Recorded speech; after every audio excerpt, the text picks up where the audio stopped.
어느 나이가 많이 든 여인이 한 분 있었는데, 그 여인은 무슨 일을 당하든지 밤낮으로 걱정이 가득한 사람이었습니다. 우리 속담에 걱정도 사소한다 했는데 딱 그 속담에 어울리게 어쨌든 뭐 사소한 일까지 다 걱정하는 그런 사람이었습니다. 한 번은 그 여인의 밭에 이 궂은 날씨로 인해서 감자가 다 심어놓은 감자가 썩어버려서 수확을 제대로 하지 못했습니다. 그래서 돼지에게 그 썩은 감자 일부분 골라서 주고, 하여튼 뭐 이러면서 걱정을 하는 거죠. 이제 뭘 어떻게 살아야 되는가 많이 걱정을 했습니다. 그러다가 그 다음 해에는 하나님이 은혜를 주셔서 감자 농사가 잘 되게 해주셨습니다. 그래서 이제 그 교회 목사님이 이 집사님이 이제는 좀 마음이 좀 편안하시겠지 하고서 이제 만났어요. 만나서 집사님, 올해는 이제 하나님이 은혜를 많이 주셔서 이 감자 농사가 잘 된 것 같은데 이제는 마음이 평안하시죠? 이렇게 물어봤어요. 그랬더니 그 집사님이 대뜸 거꾸로 이렇게 이제 엉뚱하게 이렇게 말씀하시는 겁니다. 목사님, 감자는 잘 되었는데 작년에는 썩은 감자가 많아서 돼지들한테 줄 것이 있는데 또 올해는 감자가 잘 돼갖고 돼지한테 뭘 먹여야 될지 그게 걱정이라고. 그래서 감자가 잘 돼도 걱정, 안 돼도 걱정, 뭐 다 걱정으로 이제 그냥 승화를 시키는 것 같습니다. 여러분, 근데 오늘 혹시 우리가 그러한 삶을 살고 있는 것은 아닐까요? 근심과 염려 가운데 살아갈 때가 우리가 많은데요. 가만히 보면 이 근심과 염려는 그러니까 죄를 범한 아담의 후예들에게 주어지는 본능에 속한 일인지도 모르겠습니다. 왜냐하면 염려나 근심을 전혀 경험하지 않고 살아가는 사람은 없기 때문에 그렇죠. 그래서 풀러라는 분이 뭐라고 했는가 하면 모든 사람의 마음속에는 그 나름대로의 근심이 있다고 했습니다. 그래서 현대인들은요, 수없이 많은 걱정거리, 염려거리, 근심거리를 가지고 살아가는 것이죠. 그래서 한 대학의 연구팀에서요, 걱정하는 내용들에서 조사를 해봤대요. 조사를 해보니까 걱정거리의 40%는 아예 일어나지도 않은 일을 갖고 걱정하고 있고요, 쓸데없는 공연한 걱정을 하고 있더라는 것입니다. 그리고 다 이렇게 조사를 해보니까 진짜 걱정거리는 한 8% 정도밖에 안 되고요, 나머지는 공연한 걱정, 이렇게 쓸데없는 걱정을 하면서 시간을 축내고 있는 것입니다. 근데 시간만 축을 내면 괜찮은데 걱정을 많이 하면 시간만 축이 나는 것이 아니고 몸도 축이 납니다. 여러분, 걱정하는 시간은요, 얼마나 에너지가 많이 들어가는지 모릅니다. 에너지가 굉장히 많이 소비됩니다. 여러분, 걱정요 많이 하는 사람들은요 정말 그 에너지 소비한다는 게 무슨 의미인지를 아실 겁니다. 오죽하면 이 걱정 많이 하는 그 부분을 가리켜서, 그래서 그 자동차 왜 자동차에다 기어 갖다가 중립에다 놓고서 엑셀 밟는 거랑 똑같다고 그러잖아요. 여러분, 자동차 기어에다가 중립에다가 기어 놓고서요 엑셀을 밟아 보십시오. 막 그 RPM은 쫙 하고 올라가면서도 한 발자국도 못 가잖아요, 이 바퀴가.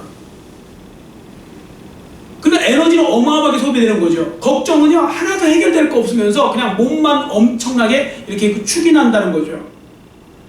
자, 그런데도 어쩔 수 없이 인간들은 이 걱정과 떨어질 수 없는 그런 삶을 사는 것 같습니다.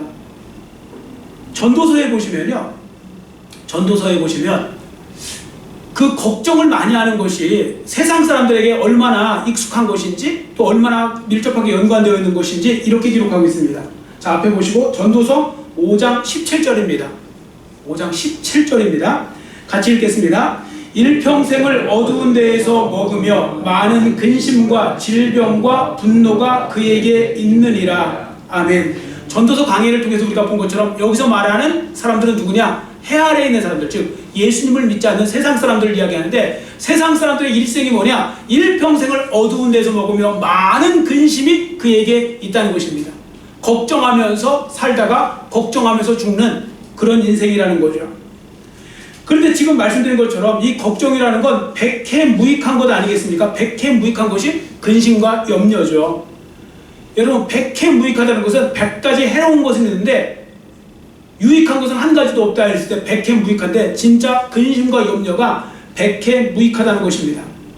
그래서 잠언서 17장 22절에는 이런 말씀이 있습니다. 오늘 본문 써놓은 주보 안에 보면 제가 써놨거든요.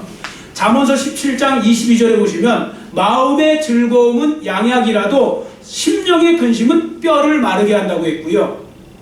잠언서 15장 13절에 보시면 마음의 즐거움은 얼굴을 빛나게 하여도 마음의 근심은 심령을 상하게 한다고 했습니다. 자, 두 가지 말씀드렸죠. 자, 마음의 근심이 심하면요 뼈를 마르게 한대요. 이게 뼈 마른다는 말이 무슨 말인지 걱정 많이 해본 사람은 아실 겁니다. 뼈만 마릅니까? 피도 말라요. 피가 바짝바짝 말린다고 그러잖아요. 피가 걱정을 많이 하면. 근데 여러분 몸만 망하는 게 아니고요. 자, 그 다음에 뭐라고 했습니까? 마음의 근심은 심령을 상하게 한다고 그랬는데요. 여러분 마음도요 걱정을 많이 하면 마음이 상처를 입어요. 마음이라는 것도 화상 입듯이요. 그래서 걱정 많이 하는 사람들 보면요 마음이 이게 그 화상처럼 입어갖고요 막 데인 것처럼 입어갖고요 정상이 아니에요. 그래서 이 걱정과 염려는 사람의 몸과 마음에 다 영향을 주는 것입니다. 그래서 하지 말라는 거죠. 그래서 셰익스피어가 뭐라고 했는가 하면 근심은 생명의 적이라고 했습니다. 근심하는 건 생명의 적이래요. 생명만 단축시켜요. 그리고 하나도 창조적인 일을 할 수 없게 만들어요. 그래서 근심 자체를 잊어버리라고 그는 조언하고 있는 겁니다. 여러분 중국에 그 티베트 있잖아요. 중국 옆에 티베트. 이 티베트의 격언에 이런 격언이 있더라고요. 해결될 문제라면 걱정할 필요가 없고 해결이 안 될 문제라면 걱정해도 소용이 없다. 얼마나 딱 맞는 말씀입니까? 여러분 잘 보세요. 해결될 문제라면 걱정할 필요가 없이 해결하면 되는 거예요. 걱정하지 말고 정신 집중해서 해결하면 되죠. 근데 해결이 안 되는 문제도 있잖아요. 그럼 걱정해도 소용없잖아요. 어차피 해결 안 되니까. 그러니까 걱정할 필요가 없고 걱정하지 말고. 무슨 말입니까? 한마디로 걱정하는 삶을 살지 말라. 그런 것입니다. 근데 문제는요. 몰라서 안 하는 것이 아니라 근심과 염려, 걱정이 들어오는데 어떻게 합니까? 몰라서 그런 건 아니잖아요. 혹시 여러분들 걱정하면요 몸에 굉장히 해로워요. 이런 말 오늘 처음 들어보신 분? 저는 그런 거 처음 들어보네요. 제 평생에 그런 이야기 처음 들어보네요. 아무도 없으시잖아요. 다 아시잖아요. 염려, 걱정, 해로운 거. 그런데 그분들이 이제 이렇게 반문하시는 거죠. 누가 모릅니까? 근심하지 않으면 좋은 건 모릅니까? 그런데 안 되는 건 어떻게 합니까? 저절로 염려가 생기고 근심이 생기는데 어떡하란 말입니까? 이렇게 이제 반문하시는데 진짜 이게 문제잖아요. 자, 그럼 이제 생각해 볼 것은 성도들을 어떻게 하면 이 근심과 염려에서 벗어날 수 있을까요? 성도들을 이야기하는 겁니다. 예수 믿는 성도들. 세상 사람들 지금 이야기하는 것이 아니고요. 성도들이 근심과 걱정을 벗어날 수 있는 방법, 그 방법을 오늘 보려고 하는데요. 그래서 오늘 제목이 너는 마음에 근심하지 말라. 너는 마음에 근심하지 말라는 제목을 가지고 우리가 근심과 걱정과 염려에서 벗어날 수 있는 방법을 찾아보도록 하겠습니다. 이런 재미난 이야기가 있습니다. 예전에요. 사소한 일에 늘 걱정하는 사람이 있었대요. 어느 날 그가 친구를 만났는데 친구가 좀 이상한 거예요. 안색이 너무 좋은 거예요. 다른 데를 만나면 항상 세상 근심 지 혼자 다지는 것처럼 해갖고 막 얼굴이 뭐 이렇게 흑빛이고 막 그런데 너무 밝은 거예요. 그래서 그 친구가 신기해갖고 아니 오늘은 왜 이렇게 얼굴이 밝아? 좀 다르네? 그랬더니 그가 이렇게 말하더랍니다. 내가 요즘 근 한 달 동안 걱정이라는 걸 안 했어. 그랬대요. 그래서 아니 그 무슨 일이 있었는가? 어떻게 걱정을 안 해? 그랬더니 내가 아이디어를 하나 냈지. 나를 위해서 대신 걱정할 사람 내가 고용했어. 고용했대요. 그래서 그래? 어떻게 고용했어? 내가 신문 광고를 통해서 나를 위해서 걱정해주면 내가 이제 월급을 주겠다고. 그래서 얼마 주기로 했냐고. 나를 위해서 걱정을 해주면 하루에 100만 원씩 주겠다고. 그 깜짝 놀란 거예요. 한 달에 300만 원, 3천만 원이잖아요. 아니 자네가 3천만 원이 어디 있어갖고 3천만 원 그 걱정한다고 그 3천만 원 주면 어디서 3천만 원이 어디 있는데 막 그러면서 이제 막 물어봤어요. 어떻게 하려고 그러냐 그랬더니 그건 그 사람이 걱정해야지. 내가 걱정할 거 아니잖아. 어차피 걱정할 사람 고용했으니까 그건 그 사람이 걱정할 이야기고. 물론 여러분 만들어낸 이야기라는 건 아시죠? 그냥 만들어낸 이야기입니다. 그런데요 이게요 진짜 우리가 만들어낼 이야기입니다. 여러분과 제가 정말로 만들어내야 될 이야기라고요. 왜냐하면 이 사람처럼요 정말 여러분들 걱정할 분 찾아서 내 대신 걱정을 맡기라는 거예요. 자, 그럼 누구한테 그걸 할 수 있을까요? 누가 우리의 걱정과 염려를 맡아줄 수 있겠습니까? 성경은요 그 답을 가르쳐주고 있어요. 예수님이, 하나님이 여러분과 저의 걱정과 염려를 맡아주신대요. 믿으십니까? 하나님께서 저와 여러분의 걱정을 맡아주신대요. 그러니까 여러분의 근심, 염려거리 맡으시면 되잖아요. 맡기시면 되잖아요. 그래서 오늘 본문 말씀도 있지 않습니까? 너희는 마음에 근심하지 말고 하나님을 믿으니 또 나를 믿으라. 이렇게 말씀하고 있잖아요. 자, 그러니까 오늘 그 답이 본문에 들어있는 겁니다. 너희는 마음에 근심하지 말고 하나님을 믿으니 나를 믿으라고 했습니다. 자, 오늘 본문 말씀 다시 한번 큰 소리로. 어느 날 우리 성도들이 이제 마스크를 쓰기 시작한 다음부터는 소리도 안 내요. 마스크랑 상관없이 우리 큰 소리로 같이 본문 말씀 읽겠습니다. 너희는 마음에 근심하지 말라. 하나님을 믿으니 또 나를 믿으라. 아멘. 이 근심하지 말라고 하신 주님께서요, 하나님을 믿으니 또 나를 믿으라고 했죠. 그러니까 여기서 핵심은 뭐냐면, 여기서 주시는 핵심 말씀은 근심에서 벗어나려면 믿음이 있어야 된다는 겁니다. 믿음. 자, 무슨 믿음이냐? 하나님을 믿고 예수님을 믿는 믿음이 있어야 된다는 거죠. 제가 이 1절 말씀을요, 원문에 충실하게 직역을 한번 해볼까요? 그럼 이렇게 번역할 수 있습니다. 따라해주세요. 계속해서 하나님을 믿고 또 나를 믿으라. 아멘.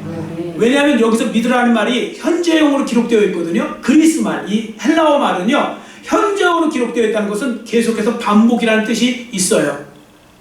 한 번만 믿으면 안 되고요, 계속해서 시간 믿어야 된다는 겁니다. 자, 그럼 왜 이렇게 해야 될까요? 자, 왜 이런 식으로 계속 우리가 하나님을 믿고 예수님을 믿는 일을 반복해야 될까요? 계속 붙들어야 될까요? 그건요, 근심과 염려와 걱정이 계속 들어오니까요. 여러분, 근심 걱정 하나 해결했다고 또 안 들어옵니까? 또 들어오죠. 자꾸 들어와요. 그래서 우리도 자꾸 믿음으로 막아내야 되는 겁니다. 자, 그러면 여기서 또 생각해 볼 것은, 그럼 어떠한 믿음을 가져야 될까? 우리가 하나님을 믿고 예수님을 믿어야 되는데 어떠한 믿음을 가져야 우리가 그러면 이 근심과 염려에서 벗어날 수 있을까? 주님께 대한 어떠한 믿음을 가져야 되는지 세 가지를 말씀드립니다. 이걸 잘 기억하시고 여러분들이 실천하시면 됩니다. 첫 번째, 주님께서 나의 근심을 대신 져주시기를 원한다는 믿음입니다. 주님께서, 하나님께서, 예수님께서 여러분과 저의 짐을 대신 져주시기를 원하신다, 이 말입니다. 여러분, 우리 수준으로 생각하시면 안 돼요. 솔직히 사람들은요, 대신 남의 근심, 걱정 져주는 거 싫어하잖아요. 여러분, 누군가의 근심, 걱정 져주는 거 좋아합니까? 물론 져주는 분이 있겠죠. 누구 져줘요? 누구 거 져주죠? 지기를 원하죠? 가족들, 뭐 사랑하는 사람들, 내가 그 근심 못 들어줘서 미안해 뭐 이러지만, 지나가는 사람이, 옆에 사람이, 별로 안 친한 사람이 여러분에게 제 근심 좀 맡아주실래요? 그러면 여러분들 좋다고 하십니까? 왜 이러시냐고 부담스럽게 그러죠. 사람은 본능적으로요, 누군가의 짐을 맡는 걸 싫어해요. 그런데 감사하게도요, 우리에게는 우리의 짐을 맡아주기를 원하시는 분이 있어요. 예수님이에요. 하나님이세요. 그래서 그분은 이렇게 말씀하시죠. 자, 마태복음 11장 28절 앞에 보시고 같이 읽습니다. 수고하고 무거운 짐진 자들아, 다 내게로 오라. 내가 너희를 쉬게 하리라. 아멘. 여기서 수고한 짐은요, 죄의 짐도 있지만 염려의 짐, 근심의 짐, 여러분들이 해결하지 못할 어떤 장애물의 짐, 이런 짐들을 다 말합니다. 그 짐을 가지고 내게로 오라는 겁니다. 내가 너희를 쉬게 하리라. 왜? 예수님께서 대신 짊어져 주시니까 그런 거죠. 자, 그래서 베드로전서 5장 7절은 이어서 이렇게 말씀하고 있습니다. 베드로전서 5장 7절 말씀은 그냥 저를 따라해주세요. 너희 염려를 다 주께 맡기라. 이는 그가 너희를 권고하심이니라. 아멘. 예, 돌보신다, 권고하신다, 그런 의미입니다. 자, 염려를 다 주님께 맡기래요. 여러분들, 하나님 말씀이 성경이잖아요. 이 성경 말씀이 일종의, 한쪽에서 보면 광고책인 거 아세요? 광고하는 거잖아요. 광고. 여러분들 TV 광고 있듯이 광고하는 거라니까요. 하나님이 여러분과 저에게 광고를 하시는 거예요. 말씀을 통해. 무슨 광고 중에 많은 광고가 있는데 그 중에 하나가 바로 뭐냐면요, 근심, 걱정, 염려 있으면 다 맡기라는 거예요. 맡아주시겠다고. 세상에 이렇게 은혜로운 광고가 어디 있습니까? 그러니까 우리가 맡기면 되는 거죠. 특히 오늘 이 본문 말씀 잘 들으세요. 오늘 본문 말씀 너희는 마음에 근심하지 말라 하나님을 믿으니 또 나를 믿으라고 했잖아요. 이 말씀 듣는 게 중요한 게 아니에요. 이 말씀을 믿는 게 중요한 거예요. 들어서는 아무 역사가 일어나잖아요. 이거 수백 번 수천 번 들은 분도 있을 거예요. 워낙 유명한 말씀이니까. 그런데요, 수천 번 들어도 믿지 않으면 아무 소용없고요, 한 번을 들어도 이 말씀 오늘 처음 들으셨으면 그 믿으면요 역사가 일어납니다. 여러분, 하나님이 나의 염려와 걱정거리도 친히 대신 져주시기를 원하시는구나, 이게 진짜 믿어지잖아요. 그래서 맡길 수 있잖아요. 그러면 삶이 바뀌어버립니다. 어느새요 내 속에 있는 염려와 근심이 사라지게 되는 것을 경험하게 됩니다. 백문이 불여일견이라고 그랬죠. 100번 우리가 듣는 것보다 한 번 보는 게 나은 것처럼 한 번 체험하는 게 나은 겁니다. 여러분, 조금 전 드린 예화처럼 내가 할 걱정, 염려를 주님께 맡기세요. 주님은 공짜로, 프리, 공짜로 그걸 맡아주세요. 따로 고용 안 하셔도 돼요. 하나님께 맡기시면 되는 거죠. 여러분, 하나님께 맡기시기를 축원합니다. 염려와 걱정이 얼마나 많은 세상입니까 지금. 근데 그거 다 맡기세요. 그래야 하나님이 기뻐하시고요, 우리에게도 유익이 되는 것입니다. 이게 다 맡긴다는 게요, 이게 참 얼마나 은혜스러운 건지 모릅니다. 제가요, 제 자녀가 아들이 이제 둘이 있잖아요. 아들만 둘인데 분명히 제가 확인을 했거든요. 둘 다 한 엄마 뱃속에서 난 거 맞아요. 근데 성격이 너무 달라요. 제가 한 번은 그 미국에 있을 때 경험한 건데요. 큰애는 참 생각이 많아요. 어렸을 때 너무 일찍 철이 든 거예요, 얘가. 그래서 얘는요 정말 아빠 엄마 걱정, 별 걱정을 다 해요, 어렸을 때부터. 이게 얘 초등학교 3학년 때 이야기인데요, 저는 어떤 때 너무 철이 들어갖고 깜짝 놀랄 때가 있어요. 한 번은 저한테 그래요. 어디 가다가, 아빠 우리 지금 돈 얼마 남았어요? 왜냐면 미국 생활이 쉽지 않잖아요. 유학 간 거니까 돈이 뭐 제가 무슨 금수저 물고 태어난 사람도 아니고, 우리 돈 얼마 남았어요? 뭐 이런 식으로. 어디 여행 가다가도요, 아빠 우리 지금 기름 있어요? 이거 가스 그 뭐 휘발유 있냐고. 제가 이제 한 번을 이제 펑크를 낸 적이 있다가 보니까 걱정되고 다 걱정해줘요. 얘는 뭐 하여튼 다 걱정을 해요. 그래서 제가 어떤 때는 너무, 야 이거 너무하다, 야 지금 네가 나이가 몇 살인데 너는 그냥 네가 씩씩하게 건강하게 잘 자라면 되지, 네가 우리 집 재산까지 걱정하냐고. 그건 아빠 엄마가 할 거니까 걱정하지 말고 너는 그냥 네 할 일만 하면 된다, 뭐 이런 식으로 이야기를 하거든요. 근데 두 번째 애는 그 당시에 초등학교 1학년이었죠. 얘는 진짜 아무 생각 없어요. 얘는 지금 아빠가 돈이 없는데도 자꾸 뭘 사달라고 그러고요, 먹고 싶은 거 먹자고 그러고요, 얘는 그냥 아무 생각이 없어요. 제가 볼 때는 그냥 계속 달라고 그래요. 뭐 먹자고 그러고 달라자고 그러고 뭐 아무 상관없어요.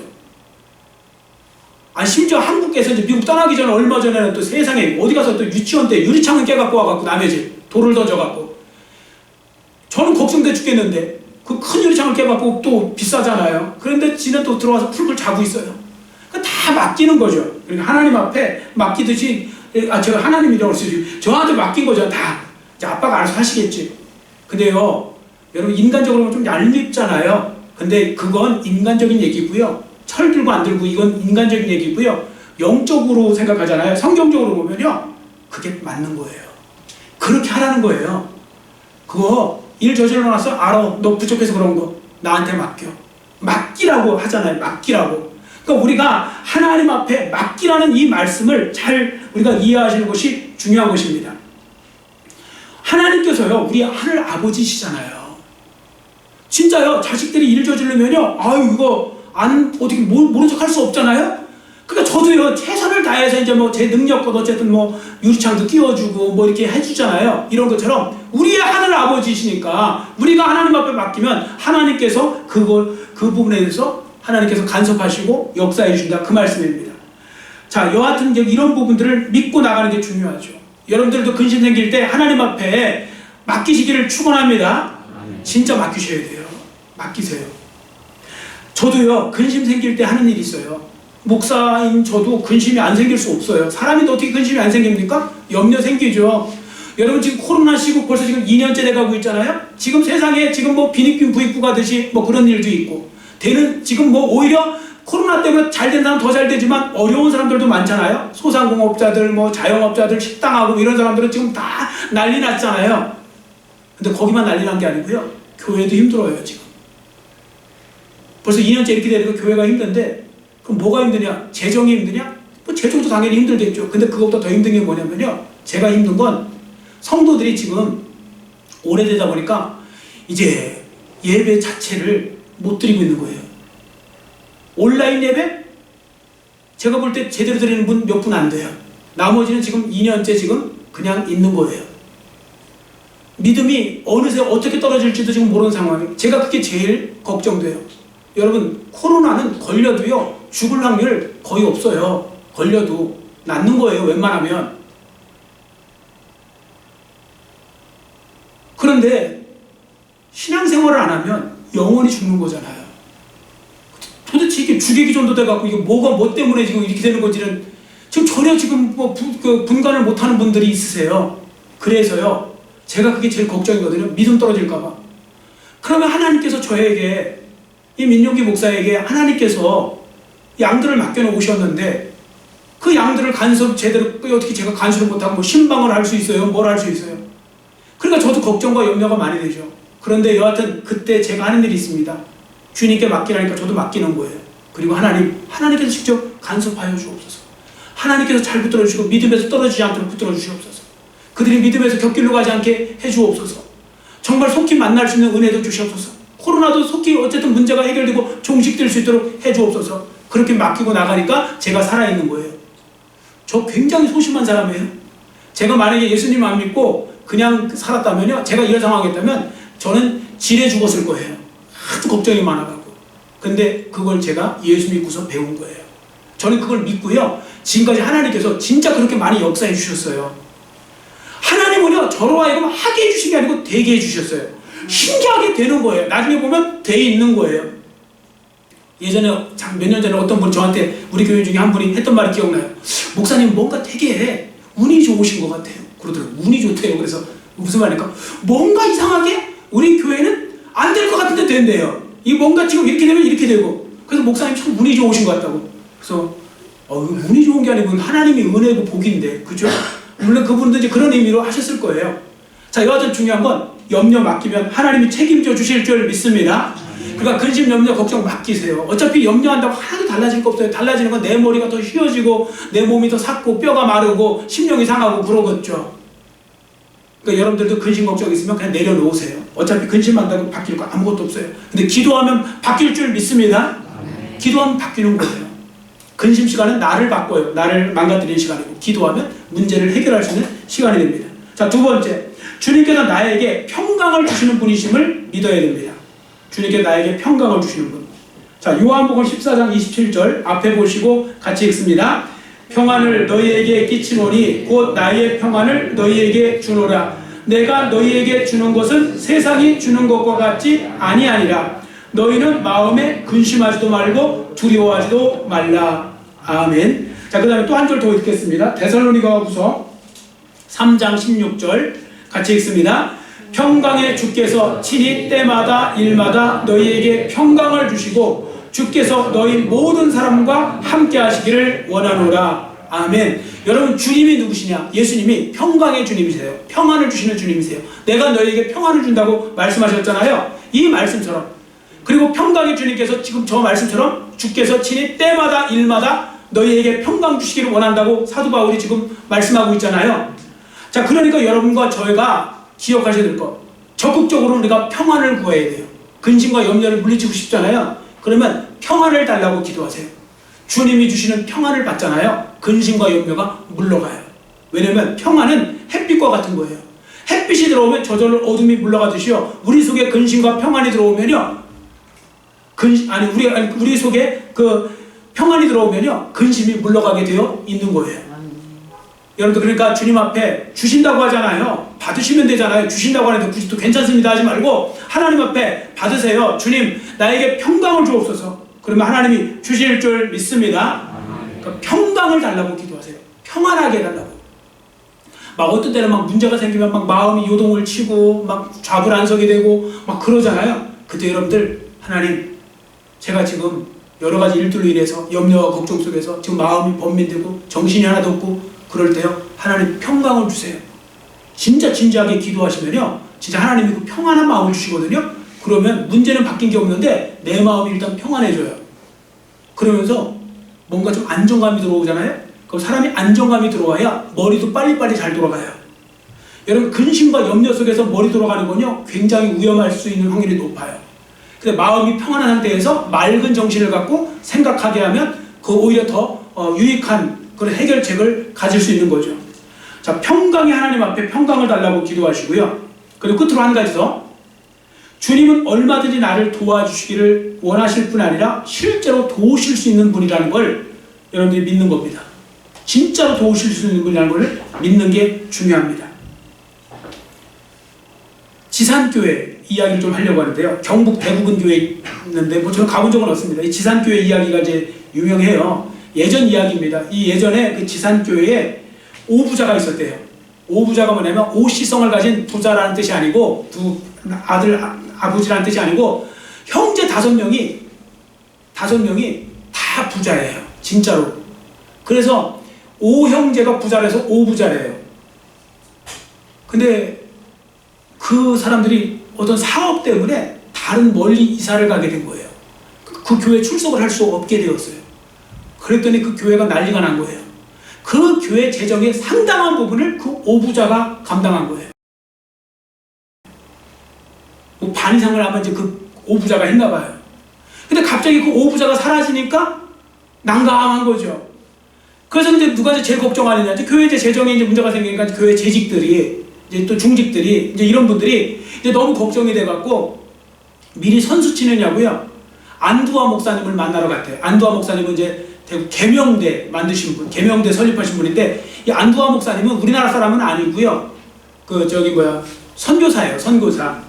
에드워드 아담스 선교사님인데 이제 그분이 이제 보통 선교할 때 한국식으로 이름을 바꾸거든요. 그래서 안두화 선교사님인데 이분을 이제 찾아가서요 한숨을 푹푹 쉬고 있었대요. 아유 그랬더니 이제 안두화 이제 선교사님이 아니 무슨 근심이 있습니까? 왜 이렇게 한숨을 쉬냐고 그랬더니 이제 이때다, 때는 이때다. 그래서 막 우리 교회에요, 선교사님 우리 교회에 오부자가 있었는데 이렇게 해서 떠나갔고 지금 갑자기 재정이 지금 어떻게 될지도 모르겠고 지금 내일을 기약할 수 없고 막 이런 식으로 막 엄살을 떨면서 막 이야기를 한 거예요. 그랬더니 안두화 목사님이 그걸 딱 듣고 계시다가 그러더래요.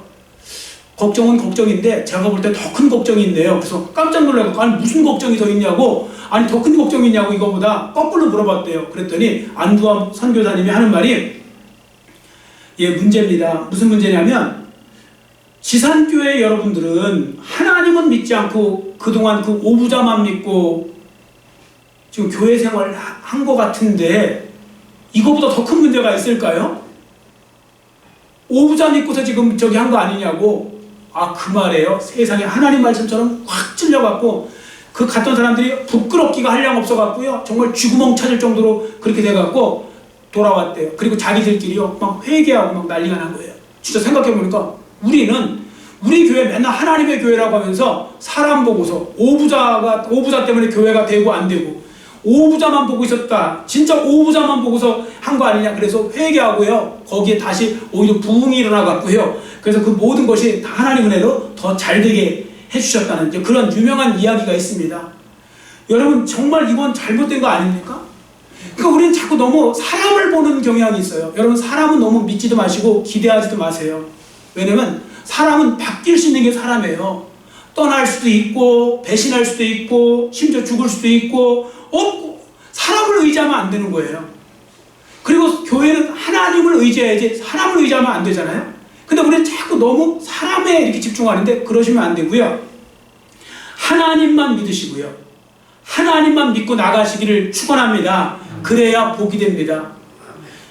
허드슨 테일러 이야기를 좀 하고 말씀들을 마치려고 하는데요. 허드슨 테일러가 중국의 선교의 문을 연 사람 아닙니까? 중국 선교에 대단한 선교를 한 그분인데요.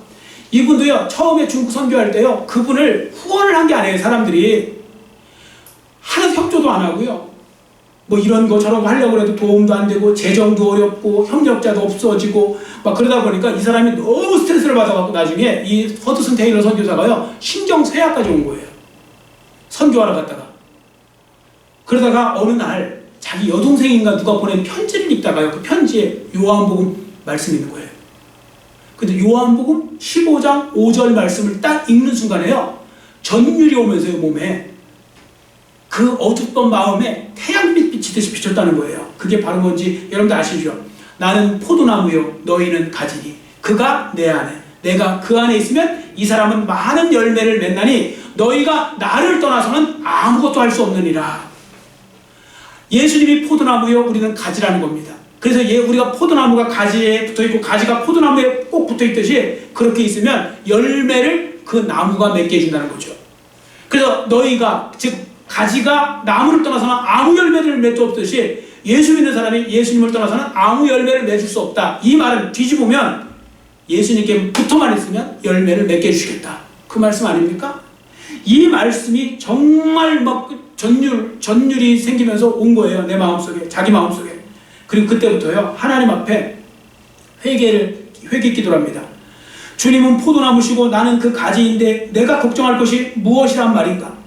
주님께서 수분과 양분을 공급해주는 나무이므로 가지인 나는 그것을 받아들이기만 하면 되는데 가지인 내가 수분과 양분을 공급하려고 애쓰고 있다니 어리석었구나. 이제부터는 주님께 모든 것을 맡기겠다고 하면서 주님 책임져 주옵소서 하고 다 내려놓고 그냥 자기가 할 수 있는 일만 했대요. 그랬더니 하나님께서요 그를 위대한 선교사로 만들어 준 겁니다.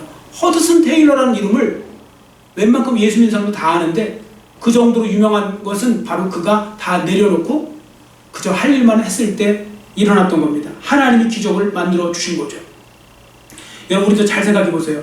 우리가 걱정하고 염려하는 건 지금 믿음이 식었기 때문에 그런 거 아닙니까? 온전히 믿지 못하기 때문에 그런 거잖아요. 그러나 예수 믿는 사람들도 갑자기 걱정, 근심 오면 막을 방법은 없습니다. 근심, 걱정 오잖아요. 하나도 안 오는 사람은 없어요. 근데 여기서 중요한 점이 있습니다. 잠깐만 근심할 수 있어요. 그 이상 근심하시면 안 돼요. 자, 무슨 말씀인지 성경을 읽어봅니다. 베드로전서 1장 6절 앞에 보시고 같이 큰 소리로 읽습니다. 그러므로 너희가 이제 여러 가지 시험으로 말미암아 잠깐 근심하게 되지 않을 수 없으나 오히려 크게 기뻐하는도다. 아멘. 갑자기 뭐 얻어맞으니 잠깐 근심 오죠. 그러나 잠깐만. 그리고 그 다음에는 바로 여러분 믿음으로 극복해 나가셔야 되는 거예요. 걱정과 염려가 올 때마다. 그러면요 하나님도 기뻐하시고요. 또 여러분들 근심과 걱정에서 벗어나시니까 여러분도 좋고요. 또 여러분의 마음을 평강으로 시켜주니까 여러분에게도 은혜가 되는 것이고요. 다 일석이조, 일석삼조, 일석사조, 일석오조가 되는 것입니다. 여러분 이 말씀을 기억하시고요. 오늘 주신 말씀처럼 너희는 마음에 근심하지 말고 하나님을 믿고 또 나를 믿으라고 했으니 그 말씀대로 그대로 순종하셔서 여러분들 염려에서 해방되고 오히려 평강으로 충만한 삶의 주인공들이 되시기를 간절히 빌고 원합니다. 기도하겠습니다. 사랑의 하나님 아버지 감사합니다. 오늘은 너는 마음에 근심하지 말라는 제목을 가지고 하나님의 음성을 들었는데 이 말씀을 마음에 잘 새기게 하여 주시고 하나님 아버지 우리로 하여금 염려와 근심이 찾아올 때마다 이 말씀 기억하여 믿음으로 극복하게 하여 주시고 잠깐 근심할 수 있지만 금방 또 기도하면서 이 근심과 염려를 떨쳐버리게 해주시고 오히려 주님 앞에 구하여 하나님 주신 평강과 평안으로 충만한 삶이 되기를 원합니다. 이 걱정 많은 세상, 염려 많은 세상이지만 그 속에서 예수 믿는 사람들은 세상 사람들과 좀 달라야 되지 않겠습니까? 우리가 먼저 모범을 보여서 하나님을 믿는 사람들이 어떻게 평안하게 사는지 어떻게 아버지 안에 근심과 염려를 벗고 사는지를 세상 사람들에게도 보여서 그들도 예수 믿고 싶은 마음이 들 정도로 우리가 그 모든 삶 가운데서 그러한 모범을 보일 수 있는 하나님 나라의 모든 자녀들이 될수록 은혜 베풀어 주시옵소서. 감사드리오며 예수님의 이름으로 간절히 축복하오며 기도드려 싸움나이다.